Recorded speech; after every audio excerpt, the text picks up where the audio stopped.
Hey everybody, and welcome to Autumn Leigh at Home. Today I thought it would be fun with Thanksgiving coming up to make hand apple pies. I had found a bunch of apples on sale and I got a really good deal, so I guess it was because of the end of the apple season, but I wanted to be able to utilize those and get those, and with Thanksgiving coming up, the hand apple pies would be great because then people could just grab them and eat them. And then with the filling scraps, so the cores and peels, I would really like to try to make apple juice so that they're not going to waste, as well as if we have any apples left over, I want to make some dehydrated apples because those are really nice for the kids and they love eating those for snacks. So to get started, I'm going to weigh out my apples. I believe the recipe calls for about 6 pounds of apples or so, and I'm tearing my bowl and then going ahead and adding the apples. We're at a little over 5 pounds. There we go, right at 6. All right, so we have our 6 pounds of apples, and next I'm gonna peel and chop them into really small pieces to go ahead and make our pie filling. Before I actually chop this, I may go ahead and make our crust because our crust needs to sit in the refrigerator for about an hour or so. So I'm gonna go ahead and make that first, and then we'll get started on chopping the apples. I have all my ingredients, or almost all. I'm gonna wait and do the butter last because the goal is to try to keep the butter as cold as possible because that's what gives you those flakes. Now this is a recipe that I got from Becky at Acre Homestead, so I'll link the recipe below. That way if you wanna go check her recipe out, you can. And it calls for 2.5, if I can get this open, 2.5 cups of flour. Excuse me, that was kind of loud. 2.5 cups of flour, all-purpose flour. It says on the recipe unbleached. I don't have unbleached at the moment, so I'm just gonna use this, and I think, already making a mess. I think it will be just fine. So this is a 1/2 cup measuring cup, and I'm just gonna put 3 of these in here.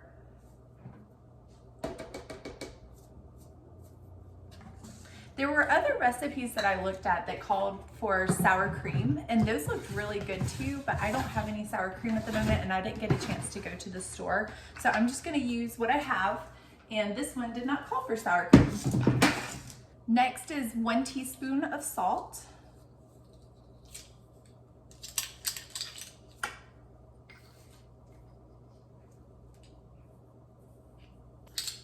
And it calls for 2 tablespoons of sugar. It also calls for very ice cold water as well as butter. And I'm going to add the butter here in just a moment. Now that we have our dry ingredients, I might pulse these really quick just to kind of mix them up before I add the butter in there. And then what I want to see is once we put the butter in here, you just want to pulse it. You don't want to turn it on. She uses a, what is it called? Forgot what it's called. It's not this.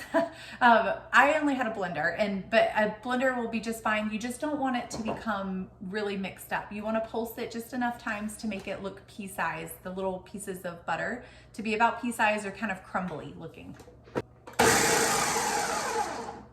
Okay, so the recipe calls for a cup of butter, which is 2 sticks of butter, which sounds like a lot, but I know I've tried this recipe before and it turned out fantastic. And so we are going to add our 2 sticks of butter, and the less you touch the butter, the better, because you don't want it, that sounds funny. The less you touch the butter, the better, because you don't want it to melt. The goal is to have the butter stay cold, and that way you can get those nice, beautiful flakes in your crust.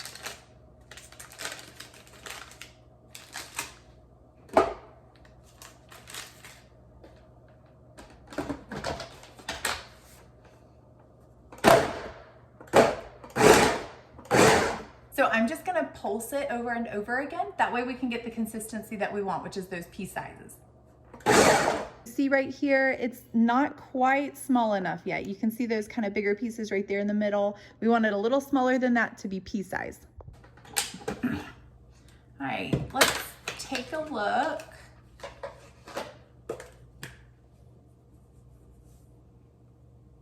Oh, they're getting there. Still a little big.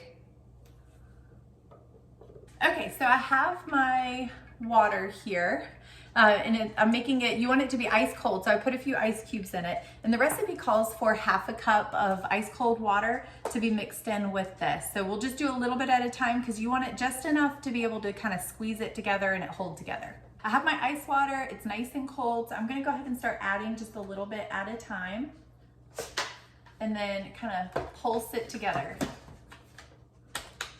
I'm gonna pour it out into this bowl that I used a second ago. Whoops. And that way we can kind of mix it a little better.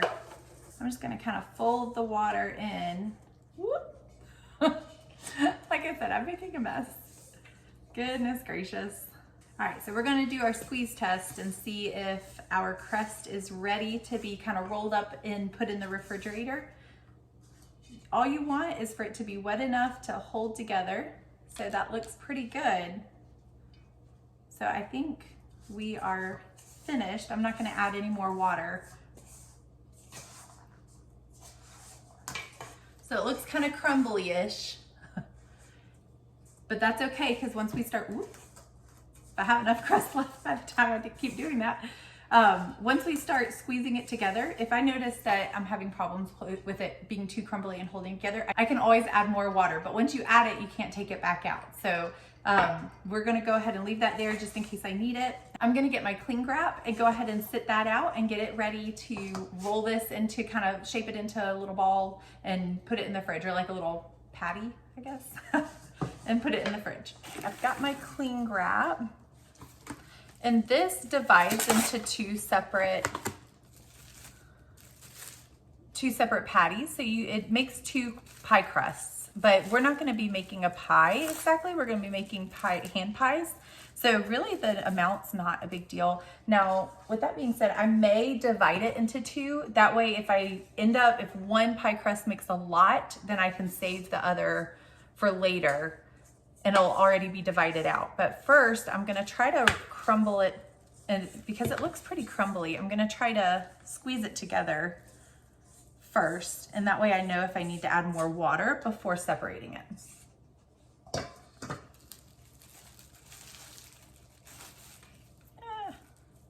I'm making a big mess today, goodness.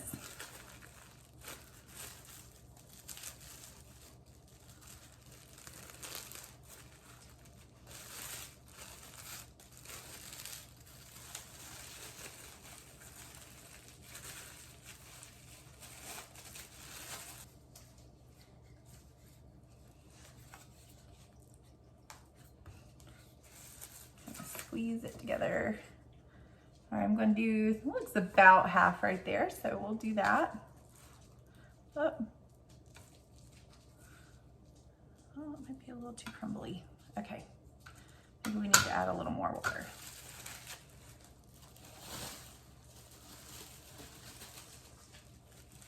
I'm going to add a little more water just because I feel like it's falling apart a little too easily.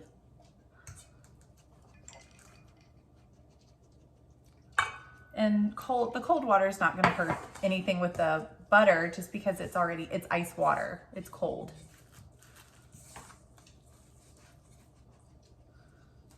So we're just at about half a cup is what I've used so far. And that seems to be doing the trick. So that's good. Do a little bit more. Because she's even said in her notes on the recipe to do half a cup and then maybe a couple teaspoons. So that's about where we are. Oh. Okay, so I think hopefully we're not too wet now.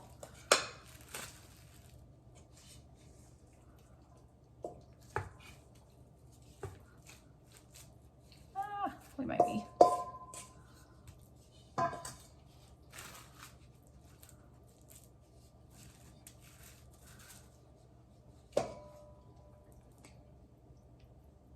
Probably should have stuck with where I had it before, but that's okay.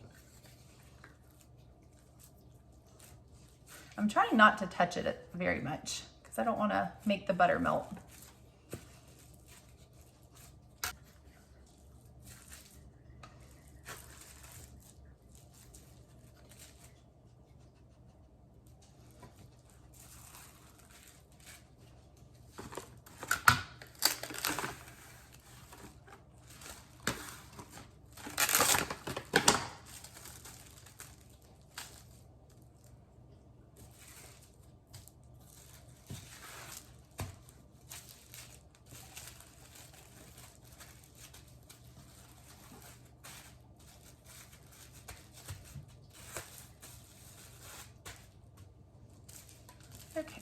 so far so good. It's looking pretty good.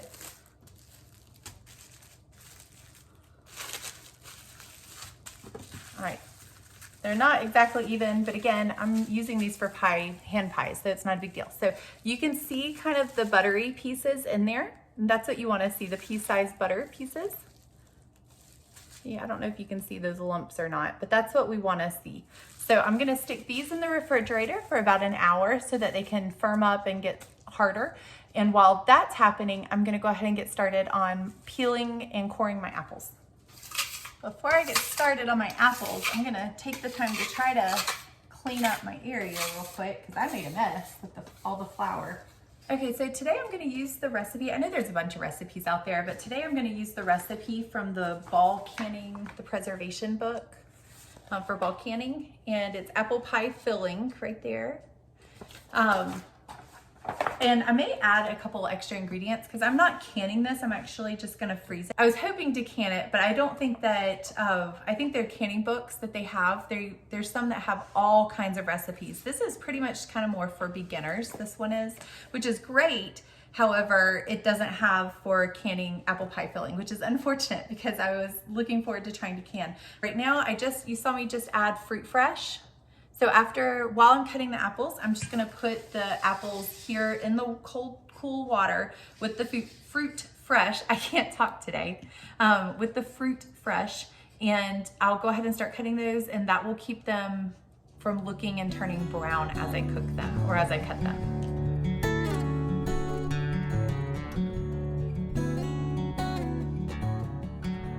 I have my setup here. I have my peeler, I have my peeler, my knife, and this bowl is gonna be for the scraps, the peels, and the cores, which again, I'm saving because I'm gonna try to make apple juice. That is one of my goals, is to try not to waste anything that I'm using.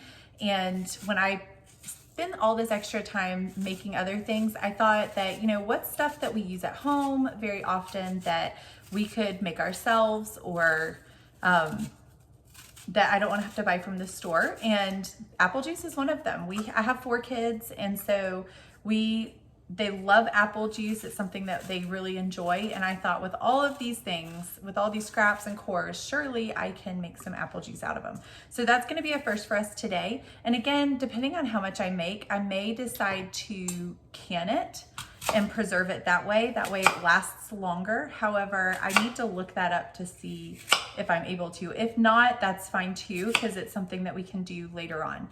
So with the apple pieces, I want to chop them up into little pieces. And obviously, because it's for apple pie filling, we want them to stay as fresh as possible. I don't like really large chunks of apple in anything, so I'm gonna try to cut these up somewhat smaller than most people probably would. And we're gonna do this with the 6 pounds of apples for the apple filling. And then once we're done, we'll get the apple filling cooking, and we'll go ahead and get started on the apple juice and using the peels and the cores to make the apple juice. That way we're not wasting anything. You'll find on this channel, if you continue watching it, I'm so thankful that you're here, and I hope that you do, that I'm not really one way or the other when it comes to food preservation or store-bought items.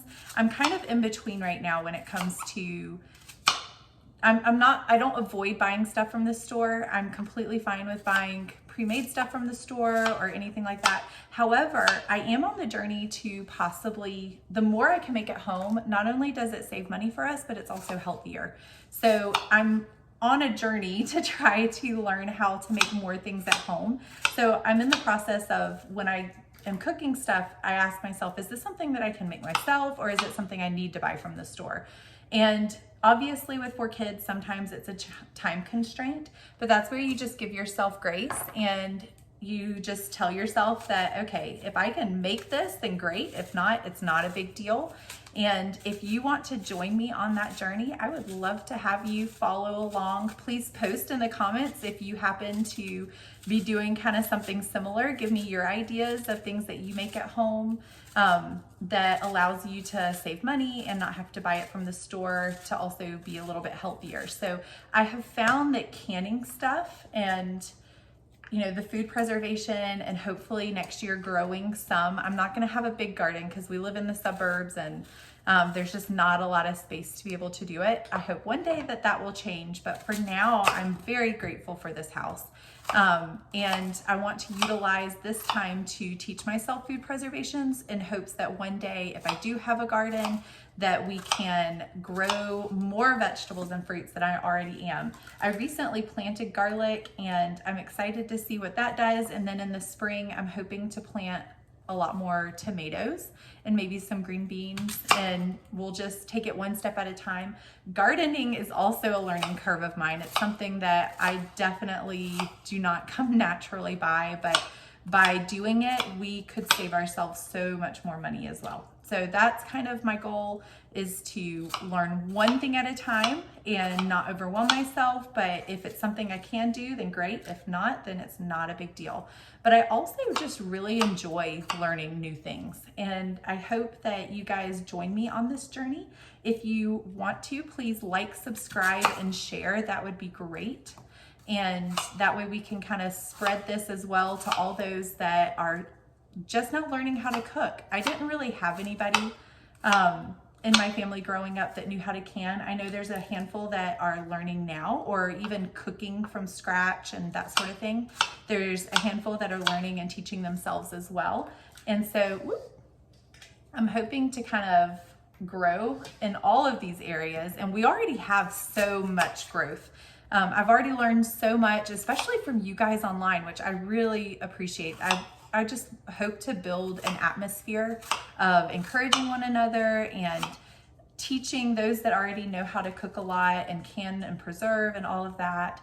I would love for you guys to stick around and share with us your wisdom, because I know that many of you have been doing it for so long and many years and have a lot to share with us. And so this is something that I want to build, a community that we can encourage one another, for those that are just beginning, but also those that know a lot can be encouraging of those that are just now learning as well. So I hope that you guys join me on that journey.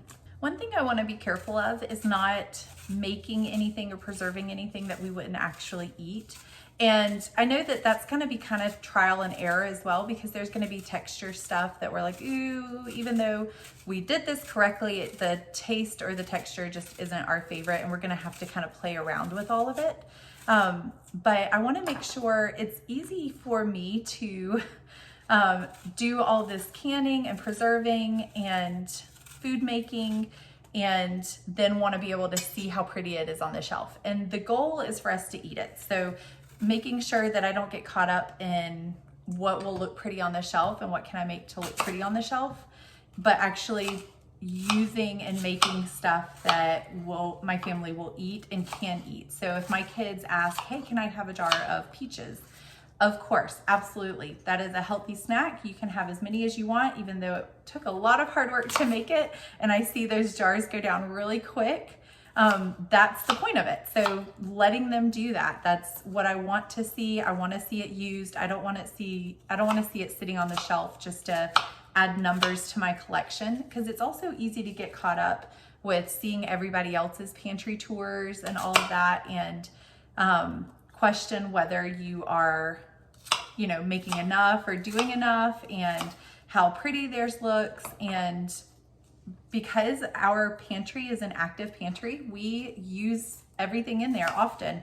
And I don't want to limit my kids to the items that I've canned or preserved, just because I want to see it sit on the shelf and see how many I can get on the shelf before I start using it. Because then you kind of get caught up in that, and that's kind of defeats the purpose of what you're trying to do, which is allowing your kids to eat healthy snacks. And this is definitely something that we can do. So I will say pie filling is something kind of new for me, but we're not canning it. It's just getting frozen. And worst case scenario, if I end up with a ton of it, I'll just bake a pie for a friend. And oops, I meant to peel that first. I'll bake a pie for a friend, and then that way, or friends or our small group at church, and I'm sure that it will get eaten one way or the other. Whew, I'm done. That was a lot of apples, and I know this is going to be way more pie filling than we probably need, but again, that is completely fine. It will get used because I will put it in the freezer, and you know, we're just finding fun different ways to preserve different things, utilize our scraps so that there's no waste, and get everything out of it that we can. So all of the apples are now finished. That is a lot of apples, 6 pounds worth to be exact. And I'm gonna go ahead and start. I'm gonna pour this off, rinse it off, that way we get the fruit fresh off, and then go ahead and start adding our ingredients and get this on the stove cooking, and then we'll go ahead and get started on the apple cores and peels. I also have a bag from back when we did applesauce and apple butter. I have a bag of apple peels and apple cores in the freezer, so I'm gonna grab those, and that way again there's no waste. We're utilizing it, making apple juice for my kids to drink, and hopefully it will turn out good. If not, you know, what harm did it do? I wasted a little bit of time trying to boil it and get it to taste good, but we can also add a little bit of sugar to see how it goes, but worst case scenario, we'll just throw it out. It's not like I spent more money on apple peels and cores. So we'll try it, see if it works. If not, and that's kind of the fun thing too, is finding different ways to preserve things and use things. And so once I make these apple pies, the hand apple pies, I'm actually planning to freeze some of them in the freezer as well, because I know we're not going to eat all of them all at one time. And I may give a couple to our neighbor too. Okay, so our recipe calls for 1/4 cup of flour, and I'm going to use all-purpose flour because it doesn't specify one or the other. And then 2 cups of sugar, 1½ teaspoons of cinnamon, 1/4 teaspoon of nutmeg, and 2 tablespoons of lemon juice. I'm gonna mix all the dry ingredients first, and then I'll rinse the apples off. I don't wanna rinse the apples off too soon, because then they could start browning before I could get them in here, which I guess really wouldn't be a big deal, but that way I don't have to question it. All right, so this calls for 2 cups of sugar. I have a 1/4 cup scoop in here, so I'm just gonna add 8 of these if I can remember how many I'm counting. 1½ teaspoons of cinnamon.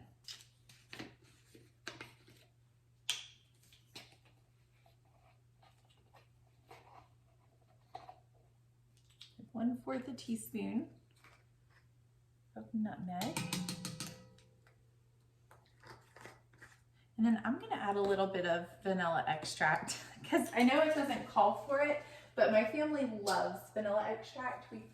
We tend to kind of be a little heavy-handed when it comes to vanilla extract. So I'm gonna probably just do, since the recipe doesn't call for it, I'm just gonna do a teaspoon, just to add a little extra boost of flavor. Since I'm not canning this, if I were canning it and I was going by a recipe to can it, then you would wanna follow the recipe exact. But because I'm freezing it, I don't feel bad adding it. Okay, so 2 tablespoons.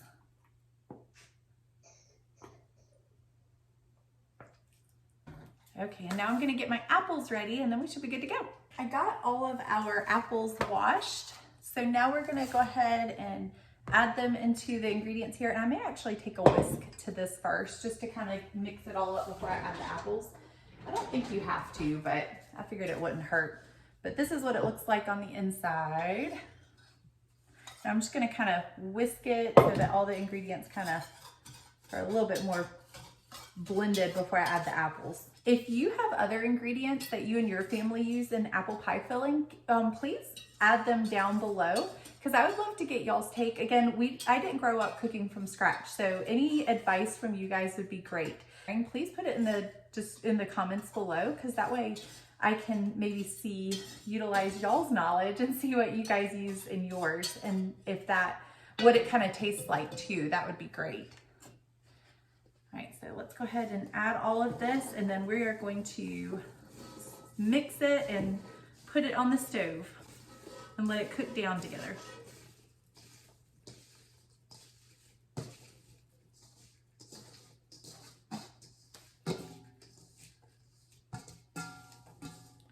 I was worried this pot was gonna be too small, but actually I think it's gonna be perfect. So that's good, because that way I can use my big pot for the apple juice. So I'm gonna go ahead and get this on the stove on medium heat and get my big pot out. I might put it on a 3 or a 4. And then I'm gonna get my big pot out for the apple peels and apple cores, as well as the bags out of the freezer. I found 2 bags in the freezer, which is great. Because again, I think both of these, one is from when I did applesauce, one is from when I did the apple butter. And if you're interested in those videos, I can link those at the end. That way you can watch them. But I'm glad because this gives me a lot to work with, and I found my large pot. So all I'm gonna do is literally dump all of this in here. I don't have a juicer. I don't have one of those steam juicers. However, this is how I made peach juice to make the peach jam. And I'm kind of just assuming that you can do it the same way. If you guys have a way that you've always done it at home, just to make homemade juice, please let me know, especially if you don't have a juicer, because we don't have one right now. But if you have a way of doing it at home, definitely let me know. And that way we can maybe try to utilize your way too and see how it all works out. But that actually created a lot. That's a lot. And all of this all it would have done it was go in the trash. So instead of putting it in the trash, I'm hoping to get homemade juice out of it. Because my kids love apple juice. And when I made the peach jam or peach jelly, I forgot which one, but I made a video of it. When I made that, I did, the way I made peach juice was all I did was boil water in the peach peels and pits, and it created the peach juice to then make peach jelly. Now I may have to add some sugar to this, but that's okay because the ones from the store all have sugar in them too. So I'm gonna go ahead and I can control how much sugar I put in mine. Now my stove is kind of wonky, the eyes on the stove. This one's the biggest one and it pushes all the others out, so you almost can't use the other eyes on the stove. But that's okay because I'm gonna put the big pot right here and add some water to it. I'm gonna turn it off for now. And then, so I turned it off for now until I can add water to it, but really it's frozen, so it'll probably just start melting. And then for this one right here, I'm gonna turn it back on to the 3 or 4 so that it can continue cooking. And so that way they both fit. Because if not, then I would have to wait to do the peach, or I have peaches on the brain. Wait to do the apple juice until that one's done, and I don't wanna have to do that. So I'm just gonna move those over, and that way we can have both cooking for us at the same time. Here is the apples cooking in the apple juice. So all I did was add water. This is what it's still kind of frozen, but that's okay because I'm gonna bring it up to a boil and that will probably take a while. All I did was add water and a bunch of apples, apple peels and apple cores. And I'm gonna let this come to a boil, and then I may let it simmer for a little while just to try to get all of the apple juice out that I possibly can. So that's the goal of this. And then all I'll do afterwards is drain it and I'll probably use the colander again, and maybe, kind of like I did with the peaches, I don't have one of those cheesecloths still. I still haven't gone to get one. So I'll do what I did with the peach peels and pits and just kind of drain it through that mesh bag as well as the colander, and that will be just fine. If there's a little bit of apple pieces in there, it's not going to hurt anything. It's just apples and they're healthy for you. So as long as we get the cores out and the big pieces out, I think it will be just fine, and the kids will be excited as long as we'll give it a taste test first, because again, we've never tried this, but I'm excited to see how it turns out because that is a big pot right there. So we'll see how it goes. And then right here, I have the apple pie filling is gonna start cooking. The pot's not quite hot yet, so it's just now getting started. So while my pie filling is cooking and the apple juice is hopefully cooking down, I'm gonna go ahead and take my time and use it wisely, because I'm gonna have to pause in just a moment to go pick my kids up from school. But in the moment, I thought I would also make a healthy snack because we had 8, you can't really see them, but 8 apples left over, and I probably won't use all of these, but I'm gonna go ahead and make dehydrated apples just because my kids love them as a snack and we have them. I want to utilize the fact that I got a good deal and make them a healthy snack. So I went and got my dehydrator liners. You don't have to have these. I just love them because the little pieces that you dehydrate and put on here, a lot of times they become really sticky. And it's really hard to get it off of here because this is not flexible. However, if you have the liner, and I can post these in the description below, but if you have a liner, then you're able to kind of bend it to pop them off and peel them off. So it's definitely nice to have them, but not a must. It's just one of those time saver things that I really enjoy.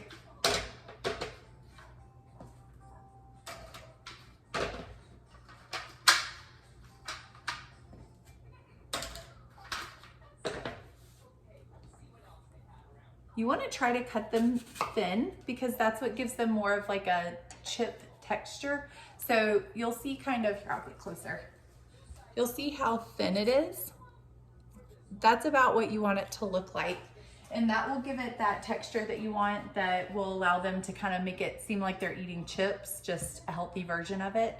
And they're pretty sweet, but it depends on which apple you get, of course. So like if you use Granny Smith apples, they're gonna be a little bit more tart even after dehydrating.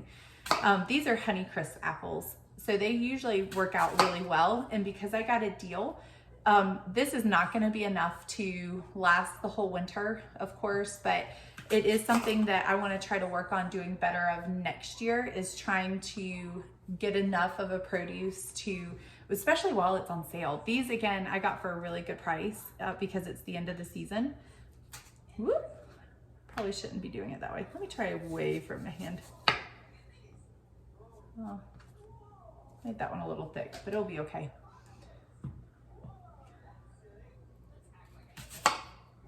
And even these end pieces still crisp up pretty well, and my kids still love them either way. Now, if you're doing, I did do peaches for the first time not long ago, and I may have even posted it on YouTube, I'm not really sure.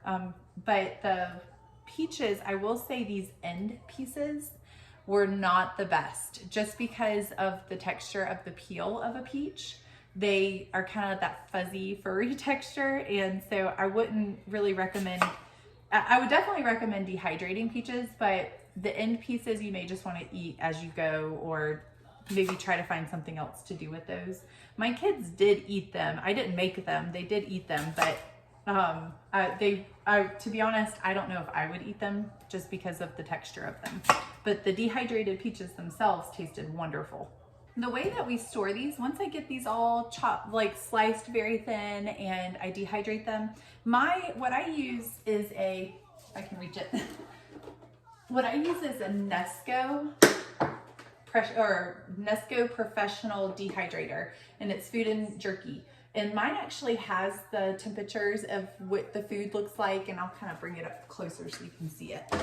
So this is just a different way of preserving food, but mine has the temperatures here, and then for each food item, it tells you the temperature and for which food that you need. So it's kind of nice having that, so I don't have to look it up every time. This was gifted to me by my mom, so I was really thankful for it because we use it all the time for snacks and making different things. And the kids love the dehydrated fruit, which is great because it gives me an option of a healthy snack to give them. But I'll, again, post that in the description. I'll find it on Amazon. That way you guys, if you're interested in it, can buy one for yourself. They have, obviously, there's much larger ones that you can find that are wonderful. This has served us really well, and it was free, which is also awesome, especially when you're working on a budget. But the size really isn't bad. It works well for what we have. If we were to grow a lot more produce or herbs or anything like that, then it may be worth your investment to try to find. I can actually put this in here when I'm done. So I will do that with those too.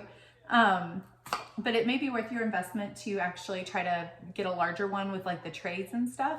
But this one has worked just fine for us, and we enjoy it. All you do is you plug it in. Once they're dehydrated, I will peel them off of this mat and place them in a mason jar, and they should be fine as long as they're dehydrated all the way. Usually I let it dehydrate about 12 hours or so, give or take, depending on how thick the pieces are. So like these are kind of thicker pieces because I'm distracted and not slicing them super thin. So it may take a little longer than that. But that's fine. You just sit it on the counter and let it do the work. You're not doing anything. You don't even have to monitor it really. Just kind of check it every once in a while. But once it's done, I will peel these pieces off, and then I am able to place them in a mason jar, and they should be good on the shelf for about a year, maybe a little less. But to be honest, I've never really tested the theory of how long they last just because my kids eat them too fast. We do bananas, peaches, apples, herbs, all of the above.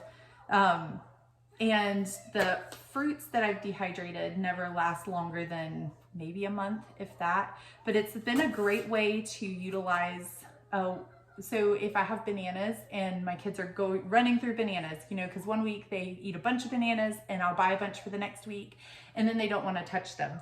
So it's nice to give myself an option of food preservation and saving those bananas rather than throwing them out or waiting till they get super brown. I can just put them on the dehydrator, slice them really thin, put them on the dehydrator, and then I preserve them so I'm not wasting the money. The other way I do things is sometimes I'll take produce that's about to go bad and I'll put it in a bag in the fridge, or in the freezer, excuse me. I'll put it in a bag in the freezer and I use those for smoothies or even taking the smoothies to make yogurt bites. So you can get creative and that way you're not wasting money and just throwing food away that looks like it's gonna be going bad soon. Now, the food that I preserve, obviously it's not bad. It hasn't gone bad, but if I see that my kids aren't eating it or don't really seem interested in it, rather than waiting for it to go bad, I go ahead and preserve it. And so that's been a money saver because it also gives me a healthy snack to send with them to school. So far those are looking really pretty. And you just kind of space them out in one layer and put them on. Mine stacks. Again, if you have a tray one, that would look different, but mine stacks. So all I have to do is stack them up and then they're ready to go. And I'm gonna leave some of these fresh for fresh eating for now, just because they love apples and they haven't eaten any of them. So I know they're gonna want some of them. Okay, so I think I'm done. I do have a little bit more space, but I don't want to cut a whole nother apple just to get a few slices on here. So I'm gonna let that be and I'm gonna go ahead and stack these back up. And then all I have to do is look at what my dehydrator says for fruit. And this says 135 degrees Fahrenheit, 57 degrees Celsius. So then I just change it right here to 135, which is right there. And so we're all set. Once I plug this in, that's all I have to do, literally. It's that easy to make a healthy snack. And it turns itself on as soon as I plug it in. So now I'm just gonna let this sit here for a little while. Hi, Lucy. I'm gonna let this sit here for a little while and let that cook. And there's my daughter, if you haven't met her. This is Lucy. You want a little bit of apple? Let's see if I can find you. She loves apples.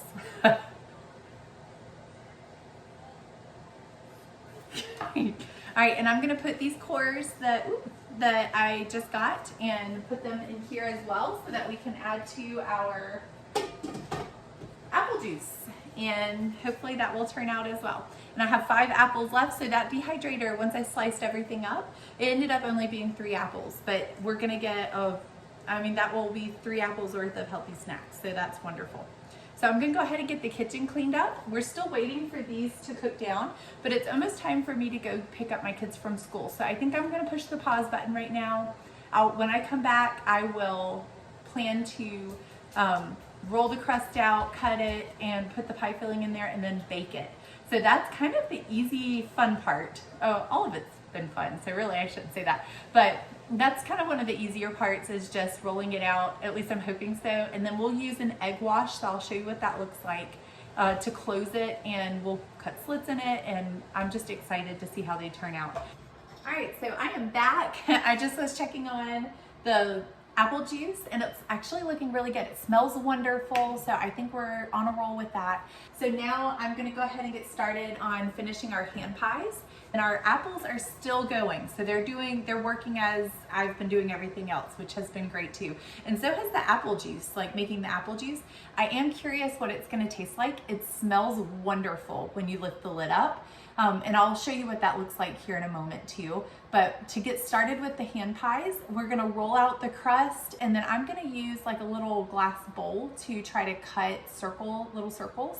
Now you can do whatever size you have. If you have a biscuit cutter, you could use that. If you just want really small ones that people can grab and handle. Smaller, if you don't want to make a whole bunch of big ones, you can make a bunch of small ones, and that way there's more to go around, especially if you're doing this for a Thanksgiving party. Now I'm not doing it for any party, I'm just doing it for my husband. So I'm gonna make ones that they're gonna be like half shaped. So when I cut them out, I'm hoping they'll be about that big, but I'll show you the bowl here in a moment. So you can make them bigger, you can make them smaller, do whatever you want with them. That's kind of the fun part. And then whatever design you want. So we'll go ahead with the crust first. I'm gonna preheat the oven to 400 degrees Fahrenheit. So that's 400 degrees Fahrenheit, and double check there's nothing in it. Nope, we're good. So now I get to get started with the crust. I was looking for a bowl, one of my glass bowls, and I couldn't find it. So I actually just grabbed a lid. This is about the size that I'm hoping to use right here. We'll see how it looks. This is the size that I'm hoping to use. It was literally just from a jar that I had. You can do an upside down bowl. If you have a peanut butter jar, you could use the lid from the peanut butter jar. Just whatever you happen to have that's the size that you want, that's what you want to use. You could even use cookie cutters if you want. I'm not going to, just because I want the classic moon-shaped pie, hand pie shape. So I'm gonna go with that first, but I'm gonna go grab our crust dough out of the fridge and we'll get started cutting it. So you can still see all of those beautiful, I don't know if you can see it, beautiful butter pea-shaped things in there. I'm gonna sprinkle some all-purpose flour on the counter and make a huge mess again. Hopefully not get it all over my shirt this time.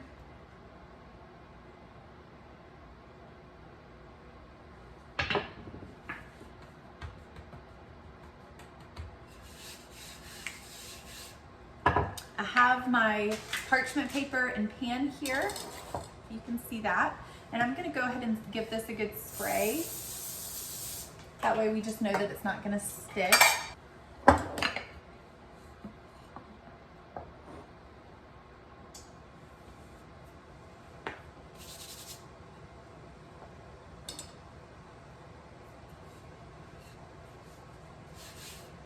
I think this can get kind of sticky, so we want to make sure that we keep it nice and floured. And you don't need to like rush or anything, but definitely stay focused, because this is kind of time sensitive in the fact that you don't want it to melt. So you don't want to start it and then walk away for a little bit. That would be a bad idea. All right, so I think we're pretty good here. So I'm going to go ahead and start using my lid here and cutting out the shape that I want. And then I'm gonna go ahead and take that piece. Ooh, that's nice. Look how thin that is. So that looks pretty. And I'm gonna go ahead and put it on here. And that way when I go to roll it over, then it will be just fine. I'm trying to decide if I want them all this size, because this is kind of small. I may try a couple this size and then do a couple that are a little bit bigger. And that way we can kind of play with the size that works well for us. And really you could cut these out and then like I could put the filling in the center instead of folding it over and just have round apple pies. So that's an option too. That's actually tempting. I may try that. Or I start putting the pie filling on there. I want to go ahead and get my egg wash ready. And to do the egg wash, you take one egg, you scramble it, maybe mix a little bit of water in there, scramble it together.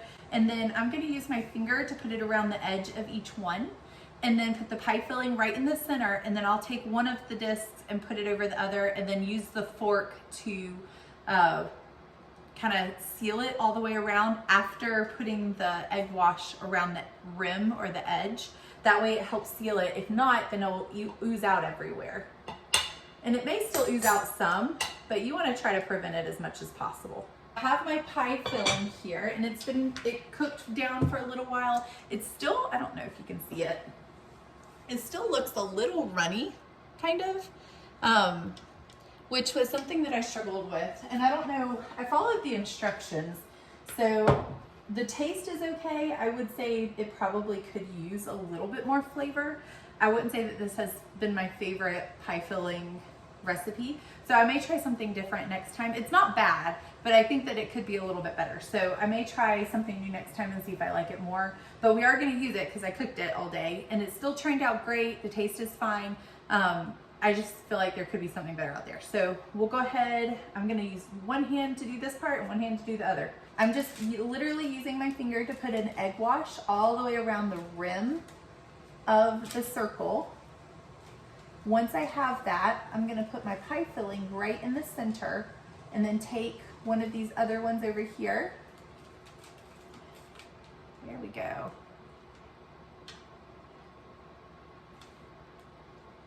That looks good. Okay, so I have my pie filling there in the center. And I'll probably put that right there. And then I'm gonna take one of these, so I'll do this one, and lay it right over the top. And then take my fork that I beat the egg with, and I'm just gonna kind of push down all the way around.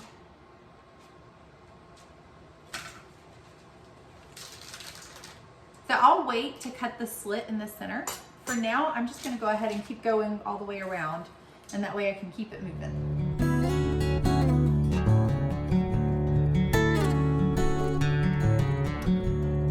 There we go. So now I'm gonna put an egg wash over all of it, and then I will put the slits in the top. If you don't put the slits, then you have the problem of them wanting to burst and explode and not wanting to stay sealed. So we need to vent them. You just want to be careful not to cut all the way through, because you don't want to cut through the bottom of the crust, just the very top. This was such a fun part for me. I enjoy working with dough.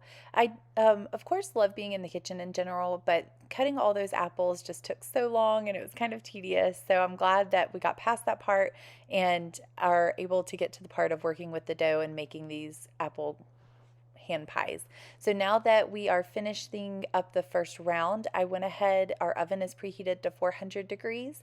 I put them in the oven for 15 minutes. The recipe called for 20 minutes. However, my oven goes a little bit faster than most, and these are smaller than the ones that Becky at Acre Homestead baked on hers. So I wanted to make sure that I watched them carefully, and 15 minutes definitely was the trick. While the first batch was baking, I went ahead and finished filling up the other pies and got those in the oven as soon as the first batch was finished. And then I wanted to try to get the kitchen cleaned up, and using that bread tool was so much easier to get all of that flour up. Now, while the second batch is baking, I am trying to store and preserve my apple pie filling, and I'm putting them in quart-sized containers, and then I'm going to label them and stick them in the freezer. That way we can use them for future use. But the pies turned out great, and I will say I think I really like the smaller size, those half moon sizes, a lot better than the large ones. But my husband loved all of them, and they have definitely been a treat for the house, so that's been wonderful to have. But I'm taking them off, letting them cool, and just kind of getting the kitchen cleaned up at this point.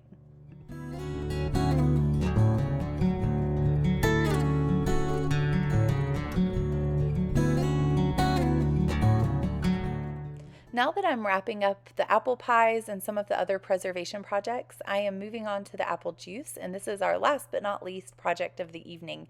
So my goal is to try to get all of those apple cores and peels out of the juice, and then my next step is to use that produce bag and place it underneath the funnel, and then I'm going to pour the apple juice over it. That way it'll catch any of those little pieces of apple that may still be floating around in the apple juice that obviously when you go to drink you may not want to have to have the texture of. So once we do that, I ended up getting way more of this than I ever expected. To be honest, I thought maybe I would get 1 or 2 jars.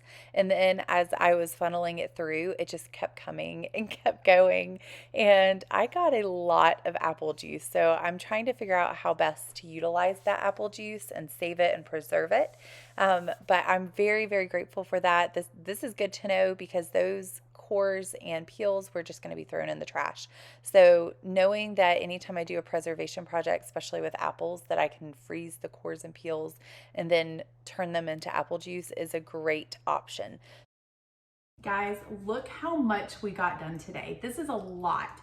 We did all of this with a batch of apples and some leftover scraps, and look how much juice I got. I'm just blown away by this right here. I do want to try a couple things just to see. I know what these taste like because, well, I don't know what this tastes like. This is in here, but I know what these taste like already, so I don't need to do that. But I do want to try the apple juice. And I mean, it looks like store-bought apple juice for the most part. It's a little bit more brown. I am curious what it tastes like because I may need to add a little bit of sugar, but let me see.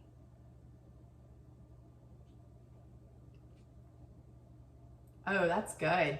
I do probably, for the kids to drink it, they probably would prefer it to have a little bit of sugar in it. But again, not anything more than what a store-bought would have. And I probably could add a lot less. I can control how much is in here. So that's great. And look how much, I may need to look to see if I can water bath can this, because I don't think that we can go through this much apple juice without it going bad first. So I'm gonna look into apple or water bath canning the apple juice and go from there. But I didn't add anything to this. This was literally peels, cores, boiled in water for a little while and let it simmer for a little while. I took all of those pieces out, I strained it, and this is what we got. So this is fantastic. Now I do want to try these as well, and this is what I'm looking forward to. I think I'm gonna like the smaller ones more, but I want to see what they taste like.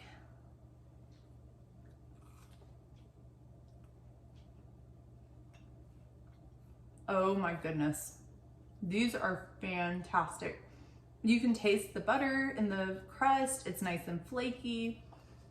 And the pie filling, oh my gosh.